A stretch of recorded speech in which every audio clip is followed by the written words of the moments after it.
Hello Paytm batch, ఇప్పుడు చెప్పండి అయ్యా. మీరు చెప్పారుగా ఇన్ని రోజులు మీ టీడీపీ ఏం చేయడం లేదు, ఆ పాప విషయంలో ఏం చేయడం లేదు, ఆ పాప విషయంలో ఏం చేయడం లేదని.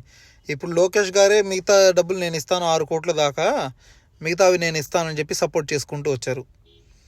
ఇప్పుడు ఒక్కడొచ్చి మళ్ళీ మాట్లాడే మొన్నటి దాకా అందరూ మీ వాళ్ళు ఏం సపోర్ట్ చేయారా, మీ వాళ్ళు ఏం సపోర్ట్ చేయరా అంటే చిన్న విషయమా? జనాలందరూ కలిసి 10 కోట్లు చేశారు. ఓకే, మంచిది. ఇన్ఫ్లుయెన్సర్ అందరూ చేశారు, ఇది చాలా మంచి విషయం. మిగతావి ఇప్పుడు లోకేష్ గారు సహాయం చేస్తున్నారు. ఇంకా చాలామంది పిల్లలు ఉన్నారు. నేనైతే ఒకటే కోరుకుంటా, మీరు ఇది కూడా మళ్ళీ అంటారు, ఇంకా పిల్లలు ఉన్నారు కదా వాళ్ళకి ఎందుకు సహాయం చేయడం లేదని. చెయ్యాలని చెప్పి నేను కూడా మనస్ఫూర్తిగా కోరుకుంటున్నాను. జనసేన పార్టీ వాళ్ళు, పవన్ కళ్యాణ్ సారు, లోకేష్ గారు సహాయం చేయాలి, మిగతా పిల్లల్ని కూడా కొంచెం చూడాలని చెప్పి నేనైతే ఖచ్చితంగా కోరుకుంటున్నాను. ఓకేనా? మరి మీరు ఈ విషయంలో కోరుకోవడం లేదని చెప్పి మాత్రం చెప్ప